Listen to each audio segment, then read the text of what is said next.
Hello everyone, Harpreet this side, and today we'll be starting with cartoon explanation series of 12th class Pol Science. So this is the first cartoon of book 1. So as you can see in this cartoon, 3 leaders are shown. So USSR, then US and China, 3 countries and 3 leaders. So USSR here, as you can see coat पे उनके लिखा हुआ है and US और ये China के leader हैं Mao, right. So if you need to understand कि ये तीनों लीडर एक साथ यहाँ पर क्यों दिखाएं, तो आपको कॉन्टेक्स्ट समझना पड़ेगा कि यूएसएसआर और चाइना तो दोनों सोशलिस्ट एंड कम्युनिस्ट आइडियोलॉजी को फॉलो करने वाले कंट्रीज हैं. बट कोल्ड वॉर एरा में जाकर एक टाइम पीरियड आया था जब यूएस और यूएसएसआर ने एक एफर्ट करा कि अपने रिलेशनशिप को थोड़ा बेटर किया जाए, थोड़ा टेंशन जो है वो कम की जाए. तो इसलिए वो एक बेंच के ऊपर यूएसएसआर और यूएस जो है, दोनों कंट्रीज के जो लीडर्स हैं वो बैठे. ब्रेजनेव जो हैं यूएसएसआर के लीडर हैं और ये प्रेसिडेंट निक्सन जो है उनको एज अ फीमेल दिखाया उन्होंने. तो बहुत बच्चे कंफ्यूज कर जाते हैं शायद कि ये फीमेल कौन है. और ये चाइना के लीडर हैं माओ.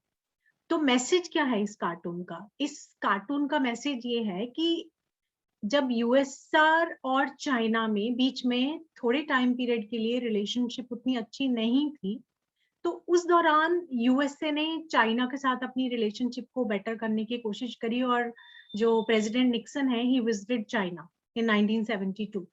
सो ये कार्टून उसको डिस्क्राइब करता है. तो आपको तीनों कंट्रीज, उनके लीडर्स और किस कॉन्टेक्स्ट में ये बनाया है वो ठीक है. ये कार्टून को समझने के लिए आप एक बात हमेशा बेटा ध्यान में रखेंगे कि कार्टून की इंटरप्रिटेशन वेरी कर सकती है आपकी कभी कभी, पर जो आपकी फैक्चुअल इंफॉर्मेशन है वो करेक्ट होनी चाहिए कि किस टाइम पीरियड पे है, तो लीडर्स कौन है, तो तीनों लीडर्स ये किस किस के लिए, यूएस जैसे निक्सन है, ब्रेजनेव है, तो ये माओ है, तो ये उनके कॉन्टेक्स्ट में बना हुआ ये कार्टून है, राइट. अब इसी पेज पे एक और आपका कार्टून है नेक्स्ट, ये कार्टून, ठीक है. तो इसके नीचे ही जैसे ये लिखा हुआ है president Johnson, that means US के जो प्रेसिडेंट हैं वो जॉनसन थे जिस टाइम पीरियड में. और ये इसके ऊपर उन्होंने क्या लिखा है, देखो वियतनाम के लिए लिखा हुआ है ये, राइट. तो अब इस कार्टून को समझना, इसको 2 पार्ट्स में आप समझिए, बहुत ही सिंबॉलिक मैसेज है. जैसे चैप्टर है आपका कोल्ड वॉर है, तो कोल्ड वॉर में दोनों super powers US and USSR दोनों जो हैं वो वर्ल्ड को ये प्रूव करना चाहती थी कि जो आइडियोलॉजी वो फॉलो कर रहे हैं वो बेस्ट आइडियोलॉजी है. यूएसए को लगता था कैपिटलिस्ट और लिबरल डेमोक्रेसी जो है वो बेस्ट है, और यूएसएसआर जो है वो सोशलिज्म और कम्युनिज्म का सपोर्टर था. तो वियतनाम में यूएस की जो इंटरवेंशन है, ये फर्स्ट पार्ट उसको दिखा रहा है कि यूएस ने वियतनाम को ये यहाँ पर खाने की कोशिश करी, का मतलब कि इंटरवेंशन करने की कोशिश करी. अब यूएस को ऑल द वे इतनी दूर वियतनाम में क्यों इंटरवीन करना है? सिंपली क्योंकि इस रीजन में यूएसएसआर का इन्फ्लुएंस बढ़ रहा था. तो अब यूएस को लगा कि अगर यूएसएसआर का इन्फ्लुएंस साउथ ईस्ट एशिया में मुझे रोकना है तो मुझे इंटरवीन करना चाहिए. तो यूएसएसआर इंटरवीन्ड इन वियतनाम. बहुत लंबे टाइम पीरियड तक एक वॉर चली और यूएस के लिए एक बहुत ही ह्यूमिलेटिंग काइंड ऑफ डिफीट था.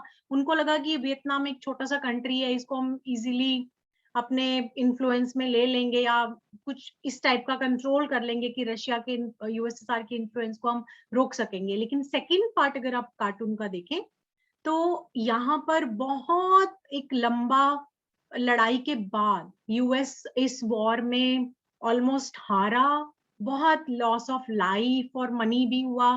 तो ये दिखा रहा है उस चीज को कि ये जो मिसफॉर्चून था इस वॉर में कि यूएस ने अंडर एस्टिमेट करा और वियतनाम को वो लोग कैप्चर नहीं कर पाए. तो ये kind of defeat for US. और यूएस के इस एक्शन को, जो मिलिट्री इंटरवेंशन थी, उनकी मीडिया की बहुत क्रिटिसिज्म हुई, लोकल लोगों ने भी, जो वहां के सिटीजन्स हैं, उन्होंने भी इसको बिल्कुल भी सपोर्ट नहीं करा था. तो इन दोनों कार्टून में से ये वाला जो कार्टून है दूसरा वाला, ये बहुत बार पूछा जाता है. तो ये वियतनाम के कॉन्टेक्स्ट में है. अगर आप इसको कार्टून को ध्यान से नीचे से ही पढ़ेंगे तो आपको पता चल जाएगा कि लीडर कौन है, प्रेसिडेंट कौन है और ये किस कॉन्टेक्स्ट में बनाया हुआ है। ठीक है, तो साइड बाय साइड हम बुक 2 भी साथ के साथ शुरू करेंगे। मैं इसको चैप्टर वाइज करूंगी। I hope you have understood and liked it as well. Thank you so much.